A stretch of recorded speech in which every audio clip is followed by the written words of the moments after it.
જેણ વિના લોક સવહાર નિભહે તસ ભુવને કગુરુણો નમો નિઘંતવાયસ યવરાત્મા પરમ જ્યોતિ પરમઃ પરમેષ્ઠનામાદિત્ય વર્ણમ તમસઃ પરસ્તાદામનંતિયમ.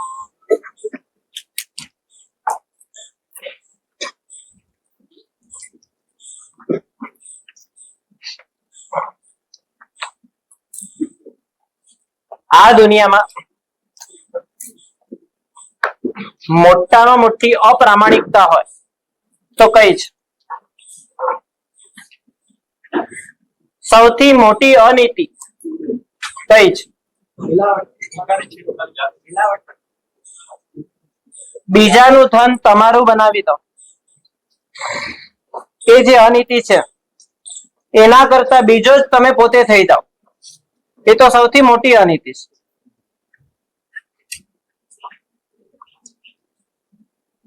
અને એ અનીતિ ટળે ત્યારે પરમ પ્રામાણિક એવા સમ્યક દર્શનનો જન્મ થાય છે. આપણે બીજાનું ધન આપણું બનાવીએ એને ચોરી ગણીએ છે, પણ જે પર છે એ પોતાના અસ્તિત્વ રૂપે સ્વીકારી લઈએ એને નથી ચોરી ગણવા તૈયાર, નથી અનીતિ ગણવા તૈયાર, નથી એમાં અપ્રામાણિકતા માનવા તૈયાર.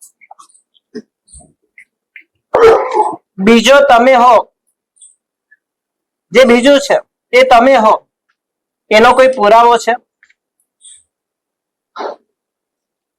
એની સાબિતીનું કોઈ પ્રમાણ છે?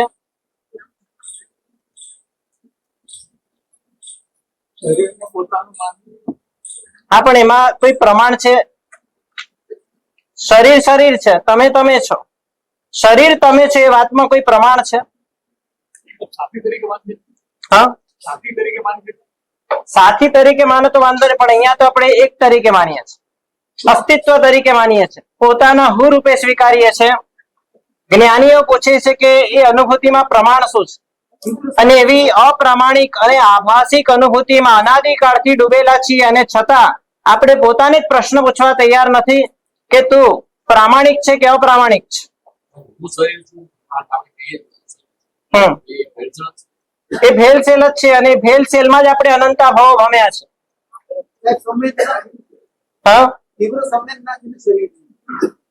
સંવેદના એ પ્રમાણ ત્યારે બને સંવેદના પોતે સાચી હોય. ખ્યાલ આવે છે? કોઈ પણ વસ્તુને સાચું પ્રૂવ કરવા માટે પ્રમાણ જોઈએ, અને પ્રમાણ એવું જોઈએ જે પોતે પાછું સાચું હોય.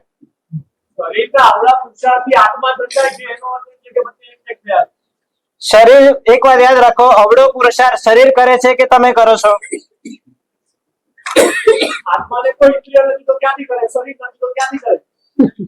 નથી, પણ એ બધું મારું છે એવું જે માનો છો ને એ જ અવળો પુરુષાર્થ છે. તમે કો પણ છો અને કરો પણ છો. શરીરમાં કંઈ પણ ફેરફાર થાય કે કંઈ પણ થાય તો અહેસાસ અમારે ગાઢ એટલે થઈ જાય છે, બધો અહેસાસ અમને થાય છે, શરીર તો અહેસાસ કરતું નથી. એક વાત યાદ રાખો,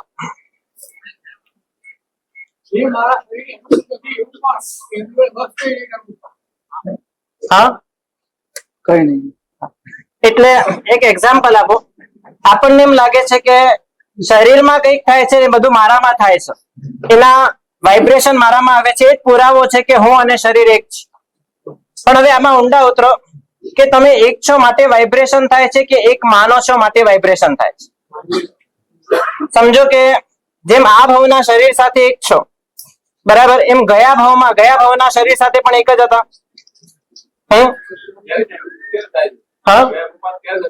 ગયા ભાવના શરીર સાથે થતું હતું, બરાબર. તો ગયા ભાવનું શરીર અત્યારે હાજર છે કે નહીં?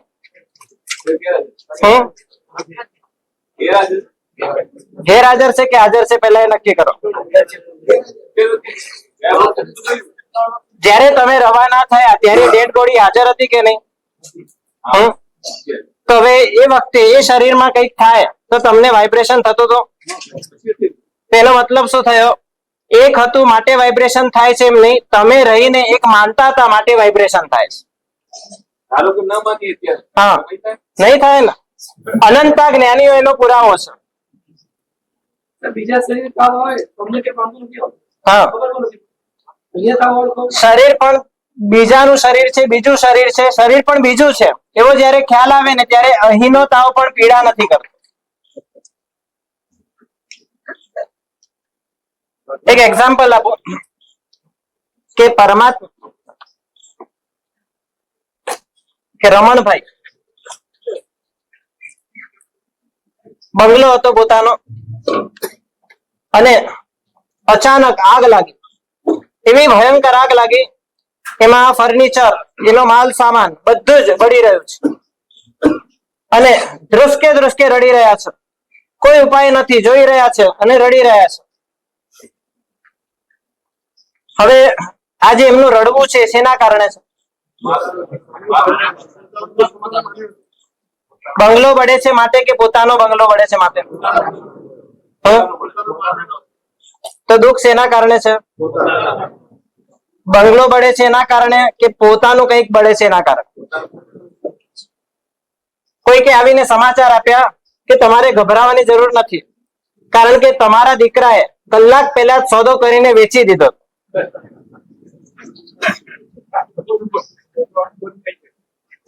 તો હવે દુખી કે સુખી? સુખી, રાજી થઈ ગયા. લોકો પૂછવા આવે કે રાજી કેમ છો તમે, તમારો બંગલો બળે છે. એ કે બંગલો બળે છે પણ મારો બંગલો નથી બળતો.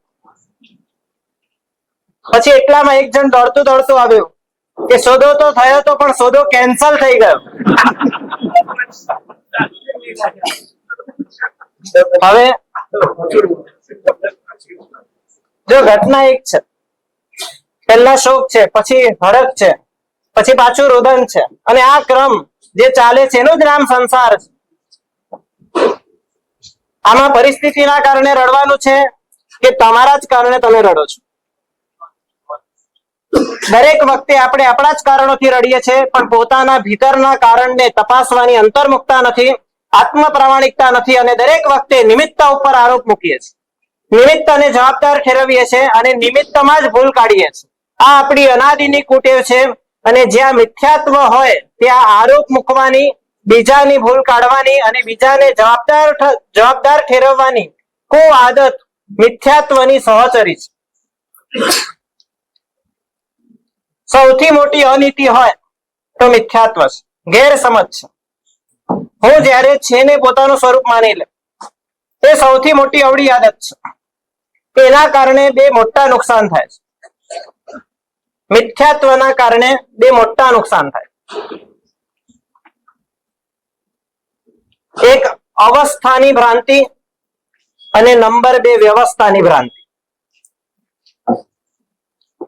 જે વ્યક્તિને અસ્તિત્વનો ભ્રમ થાય, એક ભ્રમના કારણે બીજા બે ભ્રમ એને ભોગવવા પડે છે.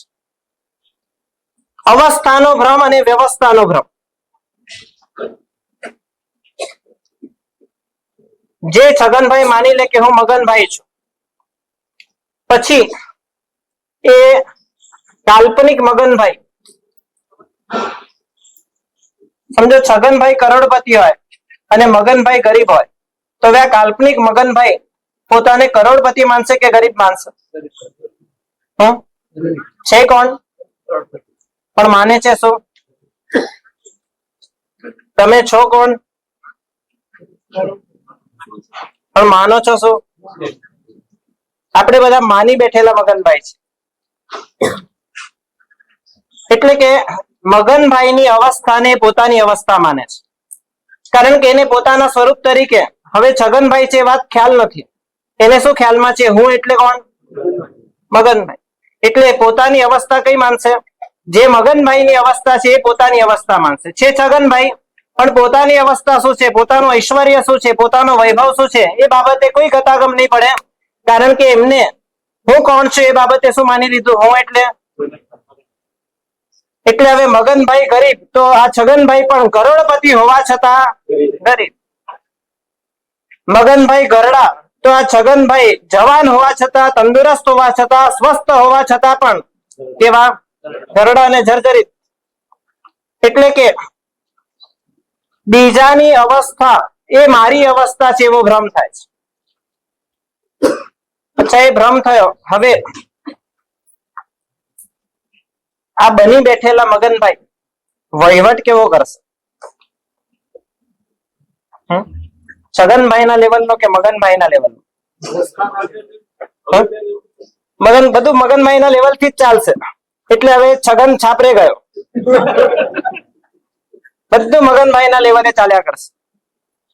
એટલે કે એ સમગ્ર વ્યવસ્થા પોતાના લેવલ થી નહીં કરે, બધા વહીવટ મગનભાઈ ના લેવલ થી કરશે. એટલે હવે પોતાને ગરીબ માને છે. એટલે હવે શું કરશે? ગરીબનું કામ શું? ભિખારીનું કામ શું? વાટકો લઈને ગલીએ ગલીએ ભટકવું. અને એટલે આ બની બેઠેલા મગનભાઈ છે છગનભાઈ, એમને ક્યાંય માંગવાની જરૂર નથી, એમને ક્યાંય ભટકવાની જરૂર નથી, એમને ક્યાંય ગલીએ ગલીએ રખડવાની જરૂર નથી, એમને ક્યાંય હાથ લંબાવવાની જરૂર નથી. પણ આ છગનભાઈ ભૂલી ગયા કે હું છગન છું. કોણ બની ગયા? એટલે એમને વહીવટ શું કરવા પડશે? એટલે તમારે શું કરવું પડે છે? અસ્તિત્વનો ભ્રમ થાય એ વ્યક્તિએ આ બે ભ્રમ ભોગવવા જ પડે છે. અવસ્થાનો ભ્રમ અને વ્યવસ્થાનો ભ્રમ. તેમાં અવસ્થાનો ભ્રમ એટલે કે જે જળની અવસ્થાઓ છે એ બધી જ અવસ્થાઓ પોતાની અવસ્થા છે એવું માનવું પડે છે.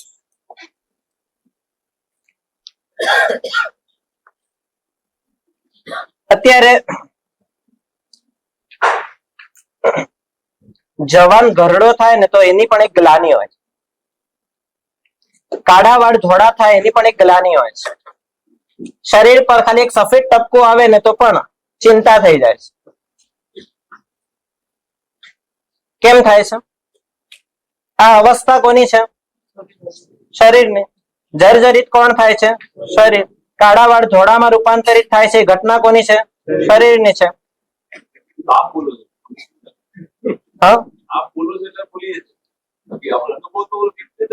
એટલે મેન અસ્તિત્વનો ભ્રમ એટલે હું માં ગડબડ કરી એટલે પછી અવસ્થામાં અને વ્યવસ્થામાં બંનેમાં ગડબડ ભોગવવી પડે છે. અને પરમાત્મા કહે છે અવસ્થાના ભ્રમના કારણે જીવને અભિમાન અને દીનતા થાય છે, અને વ્યવસ્થામાં ગડબડ થવાના કારણે નિમિત્ત સંબંધી ભૂલોનું નિર્માણ થાય છે. આ વાતને આપણે એક્ઝામ્પલ થી લઈએ. જ્યારે ઋષભદેવ પરમાત્માએ ભરત ચક્રવર્તીએ પ્રશ્ન પૂછ્યો હતો કે આ પરષદામાં તીર્થંકર થવાનો હોય એવો આત્મા કોણ છે?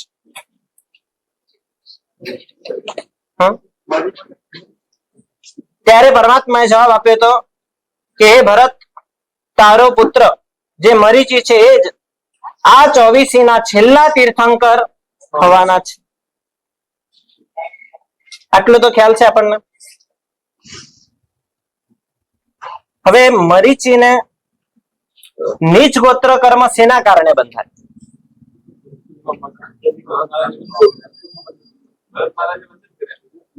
વંદન કર્યા એનાથી, નહીતર તો તમે વંદન કરો તો અમને પણ એવું થઈ જાય.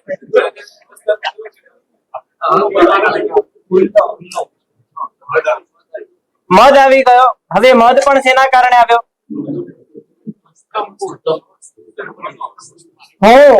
અને એ પણ કોણ થવાનો?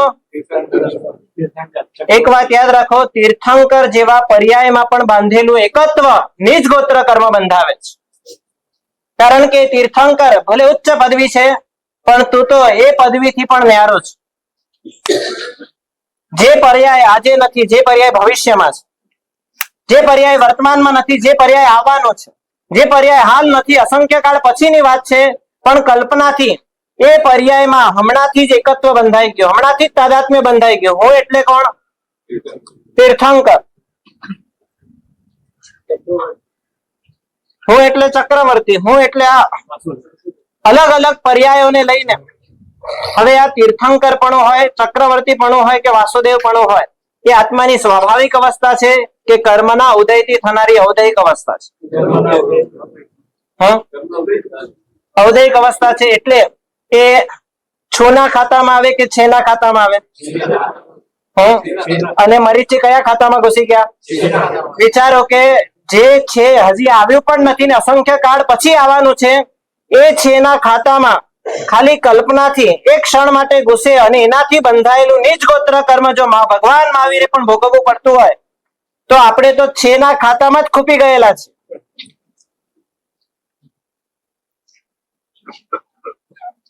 અવસ્થાનો ભ્રમ છે, ઔદયિક અવસ્થા, પણ મરીચી માને છે કે આ કોની અવસ્થા છે? મારી. શું વિચારવાનું? આમાં છે ને વિચારવાનું કાંઈ જ નથી, જે તમે છો ને એનો જ અનુભવ કરવાનો છે. પછી ખ્યાલ આવી જશે કે એ સિવાયનું જે છે બધું કાલ્પનિક છે, બધું ઔપચારિક છે, બધું વ્યવહારિક છે અને વ્યવહારનો રોલ વ્યવહારથી ભજવવાનો છે. ક્યાંય એમાં લિપ્ત નથી થવાનું, ક્યાંય એમાં એકમેક નથી બની જવાનો, ક્યાંય એમાં અભિન્નતા નથી કેળવવાની, ક્યાંય એમાં તાદાત્મ્ય બાંધવાનો નથી. એ જ હું છું એવી મિથ્યા અનુભૂતિમાં ડૂબી જવાનું નથી. આટલી સ્પષ્ટતા સાથે, જાગૃતિ સાથે જો જીવ ચાલે તો વ્યવહારે વ્યવહાર શું, નિશ્ચય શું, થિરથંબ. એટલે કે વ્યવહારમાં જે તે સમયે જે રોલ ભજવવાનો હોય એ રોલ ભજવી લે છે, પણ એક પણ રોલને રિયલ માનતો નથી.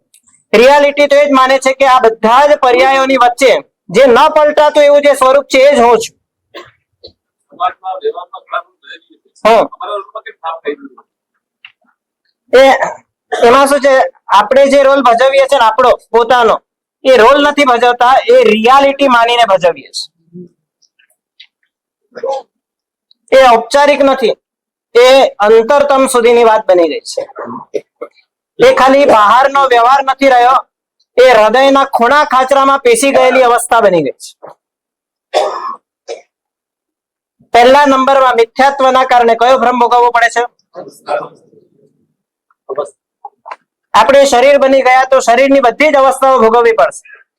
મન બની ગયા તો મનની પણ બધી જ અવસ્થાઓ ભોગવવી પડશે.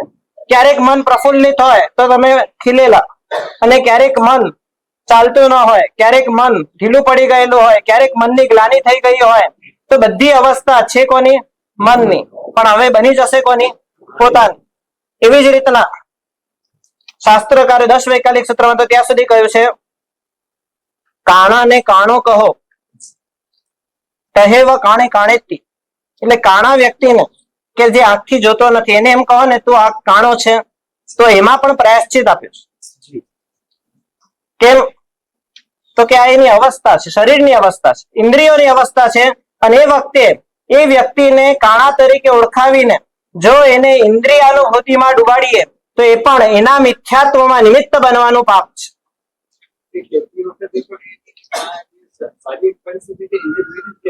એટલે એ વ્યવહારિક કહેતા હોય એમાં વાંધો નથી.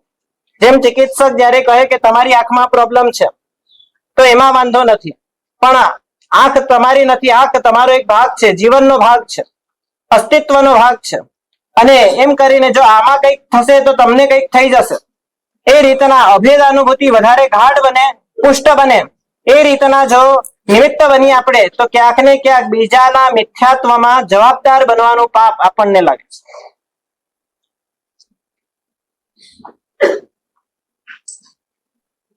બધી જ અવસ્થા, શરીરની અવસ્થા પણ આપણી, ઇન્દ્રિયોની અવસ્થા પણ આપણી બની ગઈ, મનની અવસ્થા પણ આપણી, વ્યક્તિત્વની જે જે સ્થિતિ બની બધી જ સ્થિતિનો ભોગ આપણે કરવો પડે છે.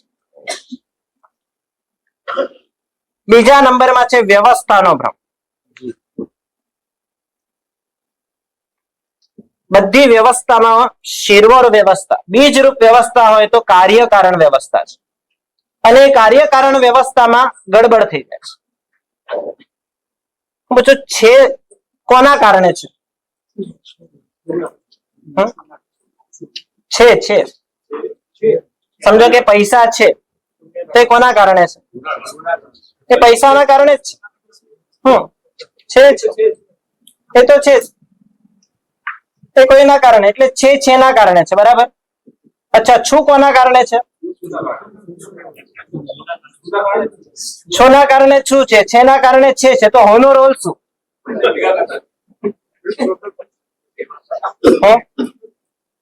ભેગા પણ કરી શકતો તો નથી, અને ભેગા કરે પણ થઈ શકતા તો નથી બે ભેગા. એટલે જે છે બધું કાલ્પનિક જ છે. માટે જ કહ્યું છે માયોપમમ ઇદમ જગત. આખો સંસાર સપનાથી વધારે કશું જ નથી. કારણ કે છે એ છે ના આધારે છે, છું એ છું ના આધારે છે. તો આમાં હોનો રોલ શું? અનાદિકાળથી જીવાઈ રહેલું છે. હમ? એ જ reality. અનાદિકાળથી જીવાઈ રહેલું છે કે અનાદિકાળથી ભ્રમમાં રહીએ છીએ? આપણે એમ માનીએ છીએ, જાણીએ અજાણીએ, નથી જળની સ્વતંત્રતાનો સ્વીકાર કરતા અને નથી જીવની સ્વતંત્રતા અનુભવતા. જીવ અને જળ આ બંને, ચેતન અને પદાર્થ આ બંને સ્વતંત્ર છે. એ સ્વતંત્ર હોવું એ એનો પોતાનો સ્વભાવ છે. પણ આપણે એમ માનીએ છીએ કે હુંના કારણે છે અને છેના કારણે હું. ખ્યાલ આવે છે? મારા કારણે પૈસા આવે છે, મારી મહેનતથી પૈસા, અને પૈસાના કારણે હું.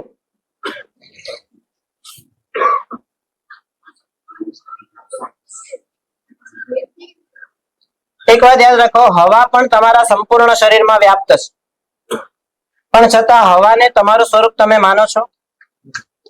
જ્યાં કલ્પના બંધાય કે આ હું છું, એટલાથી જ તમે બંધાવો છો.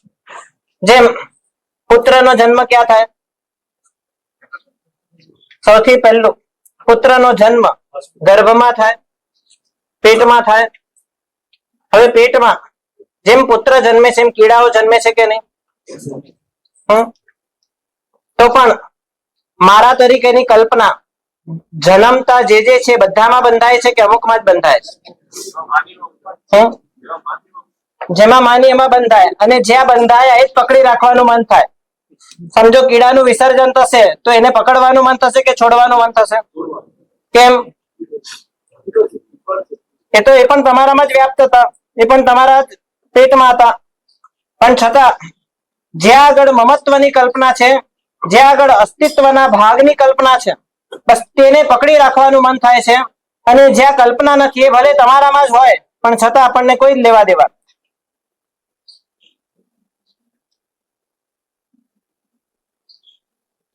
આ શ્રીમંતાઈ જે કહેવાય છે એ ક્યાંથી આવી? એમ એ ધનના કારણે આવી, તમારા કારણે આવી, તમારા અને ધનના સંયોગના કારણે આવી, શેના કારણે આવી?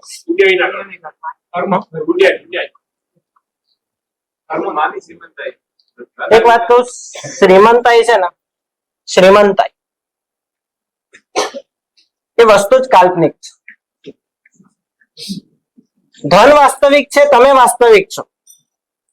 પણ હું શ્રીમંત છું એ કલ્પના છે. અને એટલે જ એ અઘાતી કર્મના ઉદયથી નથી આવી, એ ઘાતી કર્મના ઉદયથી, એ મોહના કારણે આવેલી છે. મોહના કારણે આવેલી છે એનો મતલબ એ છે કે વાસ્તવમાં છે નહીં, પણ તમને મોહ થાય. ખ્યાલ આવે છે? કારણ કે પૈસા એ પુણ્યના કારણે આવે, તમારું હોવું એ સ્વતંત્ર છે, અને કદાચ તે પર્યાયમાં હોવું એ કર્મને આધીન છે. પણ છતાં તમે શ્રીમંત છો આવી જે પ્રતિથી છે એ ક્યાંથી આવી? શ્રીમંતની વ્યાખ્યા એ કે હું રાખના ઢગલા વાળો છું.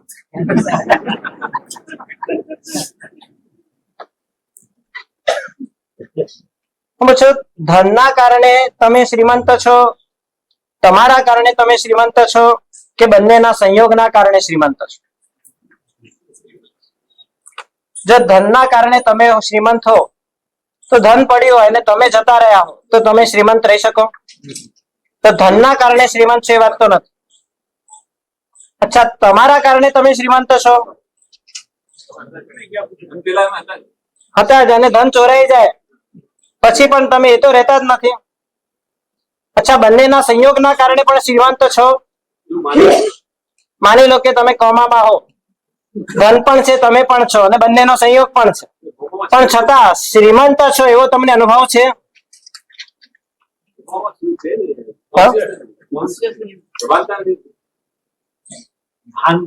તેનો મતલબ શું થઈ ગયો?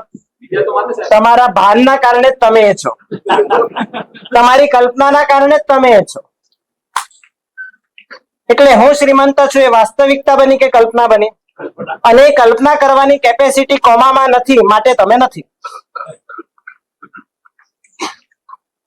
કાગળ જોઈને બધું માને, બધું બરાબર છે, જોવા નથી જતા. આપણે કાગળમાં આટલા લખેલા હોય, આ સંપત્તિ છે, આ ઘર છે, ગાડી છે, અહીંયા બંગલા છે, આપણે બધું બરાબર છે. ખાલી આપણે અત્યારે કાગળના જ માણસ છીએ. જોઈએ તો ગાડા દઈજે રાખવા ક્યાં. એક વાત યાદ રાખો, એ કાગળિયા પણ કાગળિયા રહી જાય છે અને કાળજા કાળજા તરીકે અહીંયા રહીને વિદાય લઈ લે છે. ન તો કાગળનો કાયમ સંબંધ છે, ન આપણો એની સાથે કાયમ સંબંધ છે. બધા એકાકી ભેગા થયેલા છે. વ્યવસ્થાનો ભ્રમ. આપણે એમ માનીએ છીએ કે હોના કારણે છે. એટલે હું છું માટે પરિવાર છે, હું છું માટે પ્રતિષ્ઠા છે, હું છું માટે આ છે તે છે. પણ પરમાત્મા કહે છે જે છે એ સ્વતંત્ર છે, એ એના ક્રમ પ્રમાણે જ છે. બાકી તમે એમ માનતા હો કે એ છે માં જવાબદાર હું છું, તો એ ભ્રમ છે. તો સમજો આ શરીરમાં જવાબદાર કોણ છે? બીજા પાસે છે સ્વતંત્ર છે, હમ. મારી પાસે છે મારી સાથે છે, એ તો મારું છે. એ પણ સ્વતંત્ર, એ પણ તમને આધીન છે કે એ પણ સ્વતંત્ર જ છે. ખાલી તમે એકવાર તમારું સ્ટૂલ રોકીને બતાવો. પોસિબલ નથી. અચ્છા, સ્ટૂલ વિસર્જન કર્યા પછી પાછું વિસર્જન કરી બતાવો, એ પણ પોસિબલ નથી. આ રૂવાટા ફૂલાવવા કે બેસાડવા એ પણ તમને આધીન છે. તમે વિચારો કે હવે ઊંઘી જાઓ તો ઊંઘી જવાય છે. ઊંઘ પણ તમને આધીન નથી. તમારા શ્વાસ પણ એ તમારી ઈચ્છાથી ચાલે છે કે એના ક્રમથી ચાલે છે? તમારા સંચાલનથી ચાલે છે કે એનું પોતાનું સંચાલન છે? તો સૌથી નજીક તો તમારું શરીર છે, અને એ પણ તમને આધીન ન હોય તો એનો મતલબ એ થયો કે છે ઉપર તમે બિલકુલ જવાબદાર છો નહીં. હા, એક વાત યાદ રાખો, સંસારનું સંચાલન સંસાર કરે છે, અને જ્યારે સંચાલનમાં તમે ઘૂસણખોરી કરવા માંગો છો ત્યારે તમે પણ સંસારનો એક ભાગ બની જાઓ છો. કલ્પના.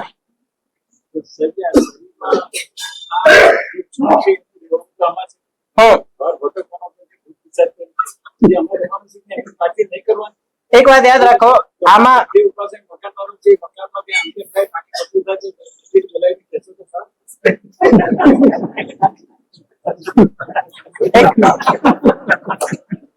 એક્ઝામ્પલ સમજો કે તમે લખતા હો, બરાબર? હવે રિફિલ ખાલી થઈ ગઈ તો શું કરવાનું? તો હવે બદલો તો એની અંદર તમે મૃત્યુનો અનુભવ કરો, અને નવી રિફિલ આવી જાય તો તમે જન્મનો અનુભવ કરો. રિફિલ બરાબર ચાલે એમાં જીવનનો અનુભવ કરો, અને છતાં બધું કામ કરો કે ન કરો? પરમાત્મા કહે છે કાર્ય રહે પણ જન્મ જીવન મરણની પરંપરા કોઈ ન રહે, એનું નામ સમ્યક દર્શન. કાર્ય ચાલે છે પણ અસ્તિત્વનો સંબંધ બંધાતો નથી. અજ્ઞાન કે આભાસ રચાતો નથી. એ હું છું અને એના આધારે જ હું છું, એ છે તો જ હું છું. પેન બગડી ગઈ તો આપણે એવું નથી માનતા કે હું બગડી ગઈ. પેન બગડી ગઈ તો એ બગડેલી પેન થકી બીજી પેન લાવીને પણ કાર્ય શરૂ રહે છે. એટલે સાધ્ય તરફ નજર રાખવાની છે. સાધન એની મર્યાદામાં રહીને જેટલું કામ લાગે સત તરફ વળવા માટે એટલું એનું કામ લેવાનું છે. અને એ કામ લેવામાં પછી એમ લાગે કે હવે એનું સામર્થ્ય પૂરું થઈ ગયું છે, ત્યારે કુદરતી રીતે છૂટી જાય છે. અને જ્યાં સુધી સાધ્ય પમાય નહીં ત્યાં સુધી કુદરત જ એવી વ્યવસ્થા કરે છે, અલગ અલગ એવા સાધન આપે કે જે સાધનથી સાધ્ય તરફ પણ વળાય અને એ સાધન પ્રત્યેનું બંધન પણ ન.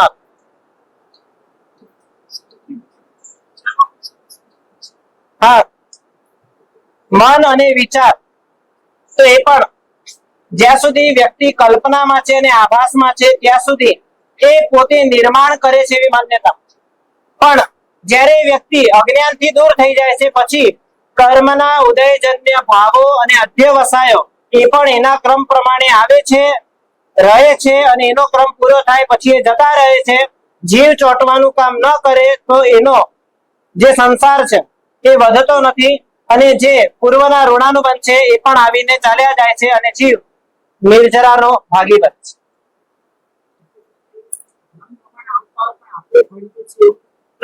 એટલે પ્રયત્ન શું કરવાનો છે? એના ક્રમને તોડવાનો કે આપણી ઘૂસણખોરી છોડવાનો?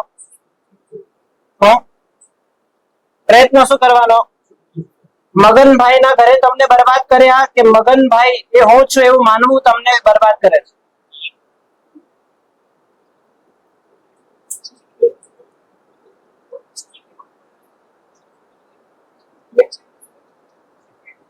એટલે એમાં જ્ઞાન શક્તિ વપરાય છે, પણ એ જ્ઞાન શક્તિ જો સારી રીતે વપરાય એટલે કે હું અને મારું બાંધ્યા વિના જો પ્રવર્તે તો જ્ઞાનીઓ કહે છે કે શુદ્ધ જ્ઞાન ધારા છે, અને જો હું અને મારું માનીને પ્રવર્તે છે તો એ જ જ્ઞાન શક્તિ ખાલી કાર્ય કરે છે એમ નહીં, કર્મને પણ બાંધે છે. દાખલા તરીકે કપડા બગડી ગયા, બરાબર, હવે તમે શું કરશો? બગડેલા કપડાનો ધોઈ નાખશો. પણ એ તમે કપડા બગડ્યા ત્યારે તમે બગડ્યા એવું માનશો કે કપડા બગડ્યા એવું માનશો? તમે બગડ્યા કે કપડા બગડ્યા?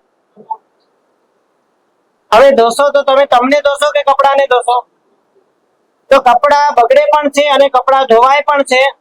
તો આ બગડવાની અને ધોવાની જે પણ પ્રક્રિયા ચાલે છે એ કપડામાં ચાલે છે અને હું એનાથી સ્વતંત્ર છું, આ ભાન જીવિત રહે. તેવી રીતે પૈસા આવે છે એના કારણે અમીરી, પૈસા જાય છે એના કારણે દરિદ્રતા, પણ આ અમીરી અને દરિદ્રતા એ પણ એક કપડાના સ્થાને છે અને પોતાનું સ્વરૂપ કપડાથી સ્વતંત્ર છે.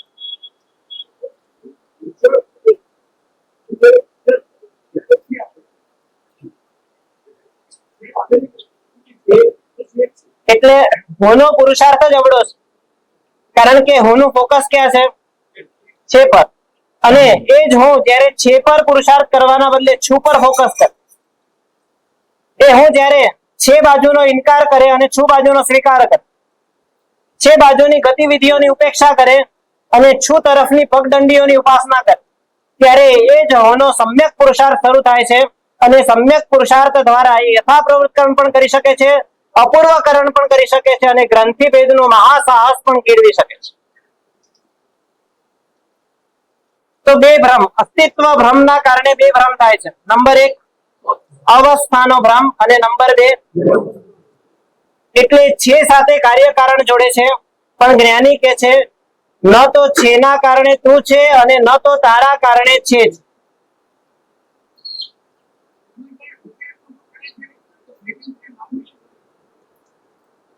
એક વાત યાદ રાખો, જે માને છે ભોગવે છે, જે માનતો જ નથી એ ભોગવતો પણ. જે માને છે કે હું શ્રીમંત છું એ વ્યક્તિ શ્રીમંતાઈ ભોગવે છે, અને જે શ્રીમંતાઈ ભોગવે છે તો એ જતી શ્રીમંતાઈને પણ ભોગવે છે, શ્રીમંતાઈ જતી રહી એવું પણ ભોગવે છે. પણ જે માનતો જ નથી કે હું શ્રીમંત છું, પર્યાય તરીકે જુએ છે, કપડા તરીકે જુએ છે, કર્મએ આપેલા વસ્ત્ર તરીકે જુએ છે, તો એ બંધાતો નથી, એ દેખાતો નથી, અને એના કારણે એ ભોગવતો પણ. મોક્ષે કોણ જાય? મધ્યમ વર્ગ મોક્ષે જાય, કરોડપતિ મોક્ષે જાય, સામાન્ય મોક્ષે જાય, કોણ જાય?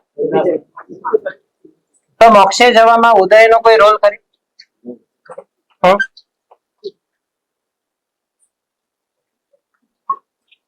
એટલે ઉદય એ બાધક નથી, પણ ઉદયમાં એકત્વ, ઉદયમાં તાદાત્મ્ય, જે પણ ક્રમ પ્રમાણે ઉદય આવે છે અને એમાં જીવ જોડાઈ જાય ત્યારે જોડાણ જ એનું બાધક છે. જોડાણ જ સૌથી મોટું વિઘ્ન છે. મેઘકુમાર મુનિને અસમાધિ થઈ. અસમાધિ શેના કારણે થઈ?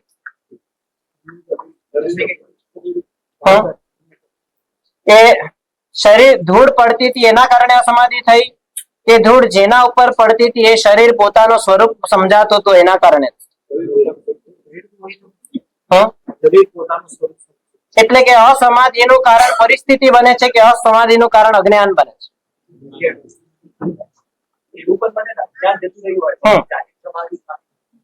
ચારિત્રમાં ખામી હોઈ શકે, પણ અજ્ઞાન જતું રહે પછી એની આસ્થા સુધરી જાય છે.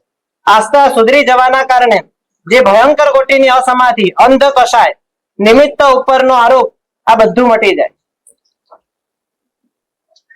આસ્થા શુદ્ધ થાય એનું સૌથી પહેલું લક્ષણ એ છે સમગ્ર દુઃખમાં, કદાચ દુઃખ પણ આવે ને તો પણ એ દુઃખમાં એ વ્યક્તિ જવાબદાર પોતાને ગણે છે. દરેક ભૂલમાં જવાબદાર એ પોતાને ગણે છે, કારણ કે એને સમજાઈ જાય છે કે કોઈના કારણે હું દુઃખી છું એમ નહીં, મારા દુઃખનું કારણ મારામાં જ છે.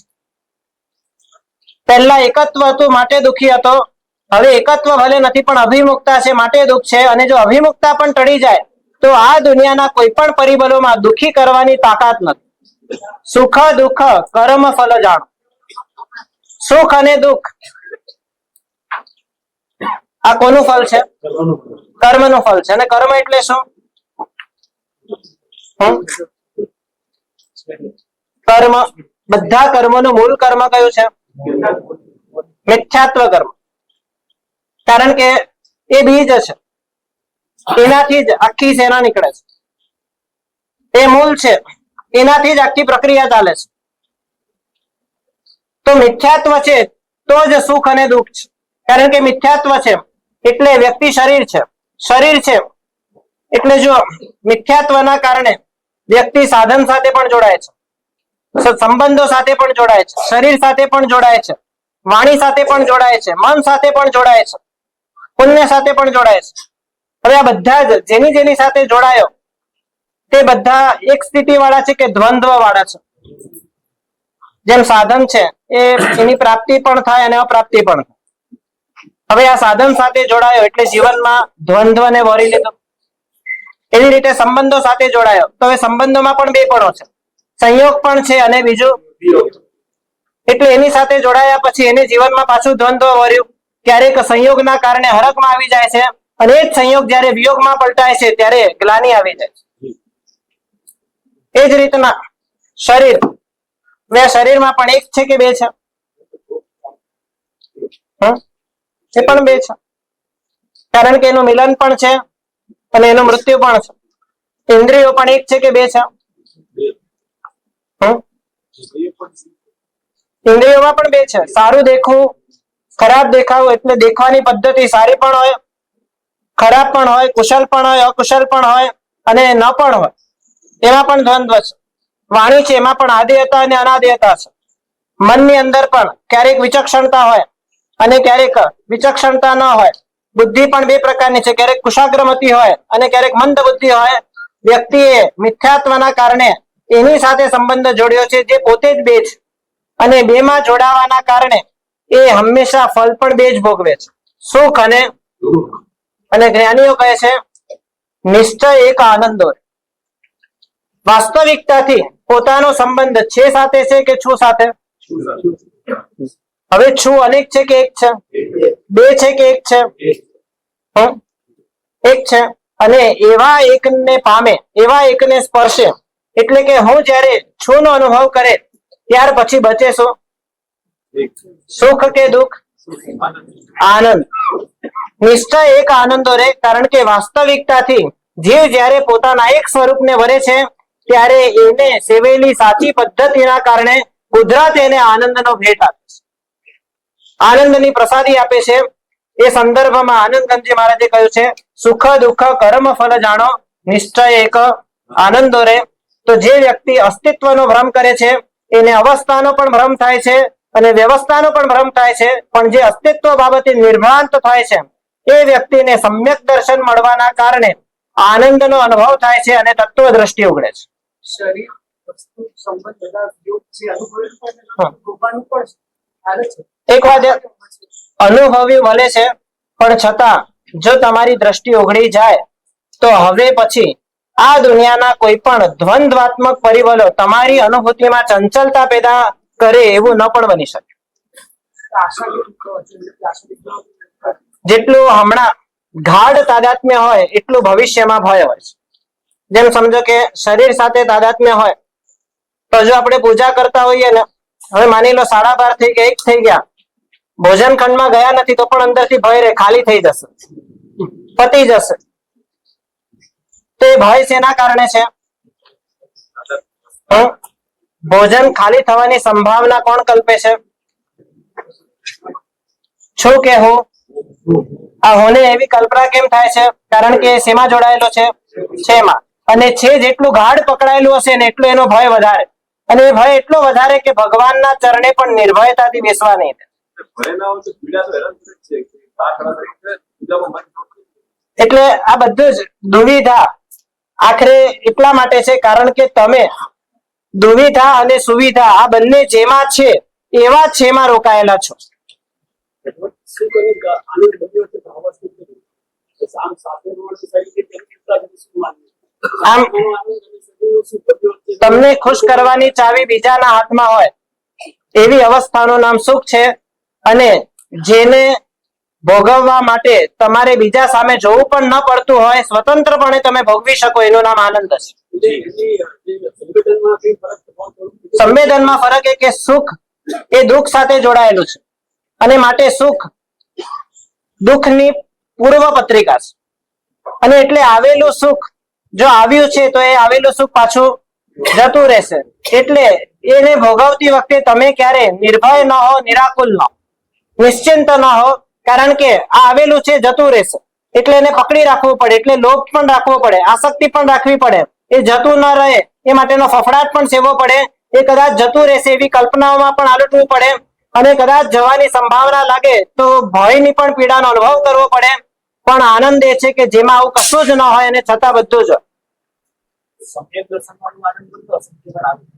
સમ્યક દર્શન વાળું આનંદ આવી જાય છે, પણ આનંદને પકડવા માટે સમ્યક દર્શન નથી પકડવાનું. જ્ઞાનીઓ કહે છે સમ્યક દર્શન હશે તો આનંદ આવી જશે. તો ક્યારેક શાંતિ એટલે પ્રસન્નતા. તમે છો તરફ હો ને એનું નામ શાંતિ, અને તમે છે તરફ હો એનું નામ અશાંતિ.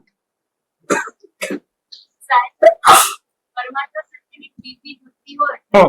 એમાં પણ વિરહની વેદના હોય છે, ત્યાં પણ પ્રયત્ન હોય છે. એમાં વિરહ કોનો છે? છે નો વિરહ છે કે છો નો વિરહ છે?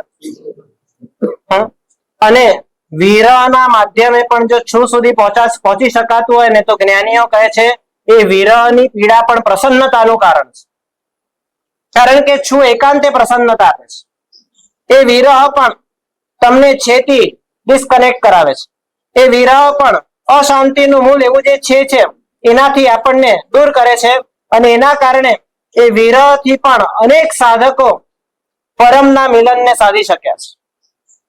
એટલે આમ કહેવાય કે પરમાત્માનો અભાવ એનો અનુભવ પણ પરમાત્માના સ્વભાવ સુધી પહોંચાડે છે. પરમાત્માનો વિરહ એનું વેદન પણ પરમાત્માના સ્વભાવના સંવેદન સુધી પહોંચાડે છે. તો પરંપરાએ પોતાના હુંને આખરે સ્પર્શના કોની કરાવવાની છે? તો અસ્તિત્વનો ભ્રમ ન થાય, અને અસ્તિત્વનો ભ્રમ ન થાય તો અવસ્થાનો ભ્રમ અને વ્યવસ્થાનો ભ્રમ આ પણ તૂટે છે, અને જીવનમાં આનંદ અને તત્વ દ્રષ્ટિ લાદે છે, અને જીવન યથાર્થ થવાના કારણે સમ્યક દ્રષ્ટિ બને છે. અને એવા સમ્યક દ્રષ્ટિ જીવની આંતરિક સ્થિતિ કેવી હોય તે માટે નિશ્ચિત હોય અને નિર્મલ હોય. આ બે વાત થઈ હતી. હવે બાકીની ત્રણ વાત પન્યાસજી મહારાજ કરે છે. જેના વિરુદ્ધ કંઈ પણ કહેવાય.